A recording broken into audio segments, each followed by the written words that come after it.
Hello friends, मैं हूँ गौरव और कल सुबह उठते ही मुझे एक ऐसी खबर सुनने मिली जिसे सुन के मुझे काफी दुख हुआ। कल वैसे तो हमारे चहेते साइंटिस्ट एल्बर्ट आइंस्टाइन का बर्थडे था। हमने उनके ही समान एक हीरे को खो दिया। यही खबर सुन के मुझे बिल्कुल ऐसा लगा कि हमारे विज्ञान के चाहने वालों की फैमिली में से एक इंसान जो ब्रह्मांड को समझने दुनिया में आया था, ब्रह्मांड ने उसे वापस घर बुला लिया। मैं बात कर रहा हूँ हम सभी के पसंदीदा साइंटिस्ट में से एक स्टीवन हॉकिंग के बारे में। कल सुबह ही यानी 14 मार्च 2018 की सुबह उनके फैमिली मेंबर्स लूसी, रॉबर्ट और टिम हॉकिंग ने कंफर्म किया कि वो इस दुनिया में नहीं रहे। वो ब्रह्मांड जिसे उन्होंने समझने में अपनी पूरी जिंदगी कमिट कर दी, उससे ही वो आखिर वापस जुड़ ही गए। स्टीवन हॉकिंग को 1963 में एक ऐसे दिल दहलाने वाले मोटर न्यूरॉन डिजीज ALS यानी एमायोट्रोपिक लैटरल स्क्लेरोसिस से डायग्नोज कर दिया गया था और बताया गया कि वो बस कुछ ही साल जी पाएंगे।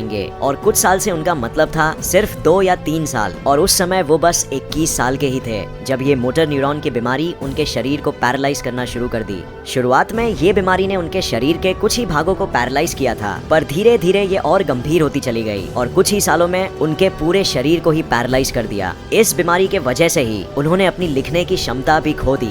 ये सीमा उन्हें अपनी विज्ञान और इंसानियत की गहरी समझ लोगों तक ठीक से जाहिर करने नहीं दे पा रही थी, पर वो इतने आसानी से मानने वाले नहीं थे। इसीलिए उनके लिए एक वॉइस सिंथेसाइजर मशीन का आविष्कार करना पड़ गया, जिसके साथ हम उन्हें साइंस इवेंट्स में अक्सर देखते थे। ये मशीन, जो वैसे तो एक कंप्यूटर है, सिर्फ उनके गाल के एक मांसपेशी के हलचल से उन्हें वर्ड्स टाइप करने दे सकती थी। ये हो पाता था वो मशीन से जुड़े एक सेंसर की मदद से। 2 बड़े कंपनीज इंटेल और स्विफ्ट की ने बहुत मदद किया उनके हमसे संपर्क को संभव कर पाने में, और इसी मशीन द्वारा उन्होंने एक दिन इंसानियत तक ये बात पहुंचाई थी जिससे हम पे काफी गहरा प्रभाव पड़ा।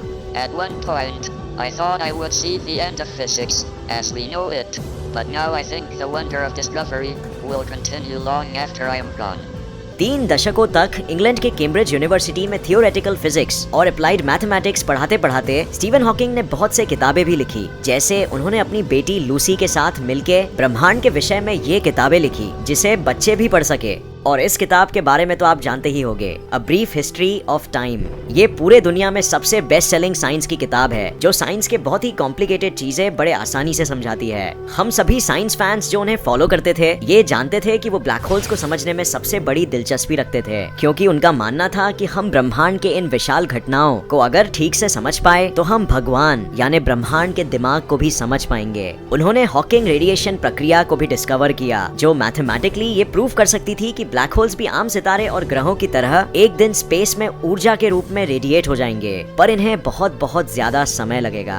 इनफैक्ट ये ब्रह्मांड की सबसे लास्ट घटना होगी और इसके बाद ब्रह्मांड जैसे पूरी तरह खत्म हो जाएगा। इसके अलावा कौन भूल सकता है उनका कंट्रीब्यूशन बिग बैंग थियरी को वापस जिंदा करने में। 1960 की बात है, कुछ अधूरे कारणों के वजह से बिग बैंग थियरी को साइंटिस्ट का इतना सहयोग नहीं मिल रहा था, पर 1970 में स्टीवन हॉकिंग के थियोरम्स ने ये सारे मिसिंग लिंक्स को एक्सप्लेन किया और उसके बाद इस थियरी को ज्यादातर वैज्ञानिकों का सहयोग मिला, और आज ये थियरी ब्रह्मांड के जन्म को एक्सप्लेन करने वाली अब तक की सबसे मानी गई थियरी है। स्टीवन हॉकिंग वैसे तो अपने आप को पक्के साइंटिस्ट मानते थे, पर उन्होंने एक एक्टर के रूप में भी साइंस को प्रमोट करने के लिए कितना कुछ किया। जैसे हम जानते हैं, उन्हें स्टार ट्रेक मूवी में देखा गया और उनके एनिमेशन को सिम्पसन्स कार्टून में। 2014 में उनके ऊपर एक बायोग्राफी मूवी भी बनी थी जिसका नाम था द थियरी ऑफ एवरीथिंग। इस मूवी में उनके बचपन के बारे में और उनकी वाइफ जेन वाइल्ड के साथ उनके रिश्ते के बारे में बताया गया है। इसमें भी उन्होंने साइंस को एक बड़े पर्दे पर प्रमोट करने की कोशिश की।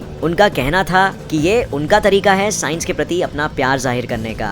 वो मानव जाति के सरवाइव हो पाने के लिए भी काफी चिंतित रहते थे। उन्होंने अपने एक साइंस कॉन्फ्रेंस में ये कहा था कि मैं मानव जाति पे पड़ रहे बहुत गंभीर खतरों को देख सकता हूँ। पहले भी पृथ्वी पर ऐसी बहुत सी घटनाएं घटी है जिन्होंने हम इंसानों के इस ग्रह पे बने रह पाने पे ही प्रश्न खड़ा कर दिया था, लेकिन मैं एक आशावादी हूँ। अगर हम अगले 2 शतक तक कोई भी आपदा से बचे रह सके तो हमारी जाति सुरक्षित हो जाएगी, क्योंकि तब तक हम अंतरिक्ष तक पहुँच गए होंगे और मानव जाति वहाँ बस्तियाँ बनाने में कामयाब हो गई होगी।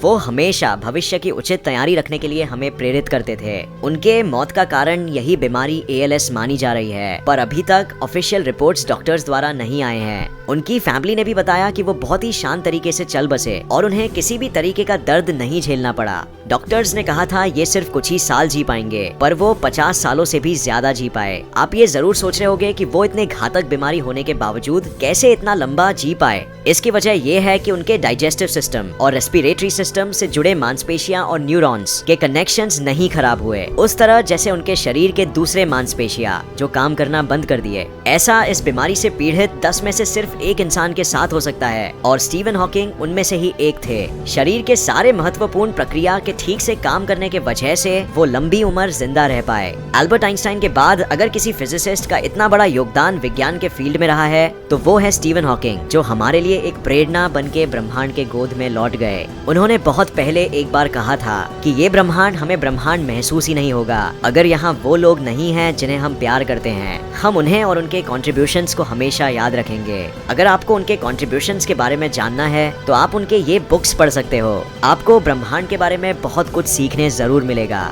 उम्मीद है आपको ये वीडियो पसंद आया और इससे नया कुछ जरूर सीखने मिला। तो फ्रेंड्स, आप स्टीवन हॉकिंग को उनके किस कंट्रीब्यूशन के लिए सबसे ज्यादा मानते हो? मुझे पर्सनली तो उनके ब्लैक होल्स में किए गए कंट्रीब्यूशंस जैसे हॉकिंग रेडिएशन प्रक्रिया को हमें समझाना सबसे ज्यादा महत्वपूर्ण लगा।